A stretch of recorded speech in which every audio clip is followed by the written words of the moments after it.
Bonjour. J'ai eu un petit souci avec la voiture, et donc j'étais en route pour les vacances. Et après 300-400 km, j'ai eu le petit témoin ici qui s'est allumé, puis le défaut moteur, et puis hop, filtre à particules. Et puis plus de puissance. Donc comme ils étaient orange, j'ai continué mon chemin. Il me restait 600 km à faire. Donc je les ai fait mais en mode dégradé. Donc 100, 110 bien élancé sur le plat et 65 en montée. Je me suis fait des amis avec les camionneurs. Bon, enfin ça a quand même été, ils ont été sympas. Donc filtre à particules comme défaut. Donc ça peut être plusieurs choses. Ça peut être le filtre bouché, donc le FAP. Ça peut être des sondes, il y en a plusieurs sur le filtre.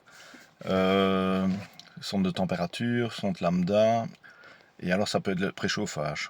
Donc comme j'avais pas beaucoup d'outils avec moi, enfin j'en ai pas, je suis allé chercher une lampe témoin, lampe Peakfill, et pour contrôler les bougies de préchauffage.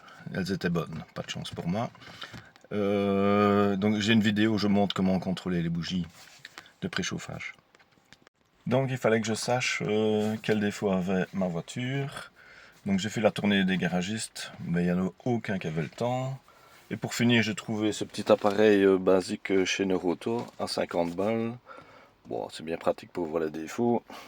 Et alors, je l'ai mis sur ma voiture et j'avais le P246E et le P2463. Donc, filtre à particules, défaut, et sonde de température des gaz d'échappement qui est fixé sur le filtre à particules. Donc, il y en a une à l'entrée, une à la sortie. Le problème, c'est de savoir laquelle c'est. Donc le FAP, le voilà, il est ici. Alors il y a plusieurs sondes. Il y a une sonde ici en bas qui calcule la température des gaz d'échappement avant le FAP et une après le FAP. Et chez Audi, ils m'ont dit qu'il y en avait une troisième.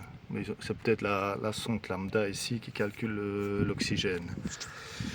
Donc avec le petit appareil, j'ai supprimé le défaut, mais la voiture ne tire toujours pas.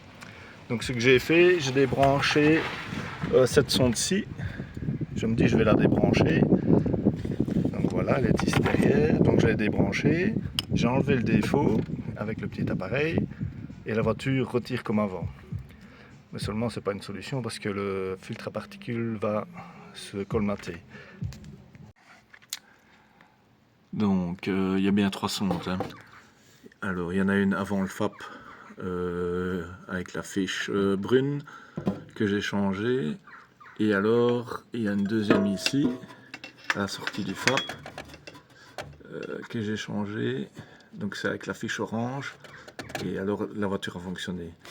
Le filtre à particules s'est effacé du compteur. Donc la troisième sonde elle est fixée sur la pipe d'échappement. On voit ici l'emballage en aluminium. Et elle calcule directement la température des gaz à la sortie du moteur, juste avant le turbo. Celle-là je n'ai pas changé, mais la voiture a fonctionné. Donc voilà les deux sondes que j'ai changées. Il y en a une que j'ai changée sur le lieu de vacances. Et l'autre je l'ai changée chez moi, j'avais plus facile comme elle est par en dessous. Donc j'ai enlevé le défaut, j'ai été faire un tour avec la voiture. Et elle a fait sa régénérescence du filtre à particules toute seule. Voilà, après 5-10 minutes de route. Voilà. Donc j'avais su revenir de vacances en enlevant la fiche brune.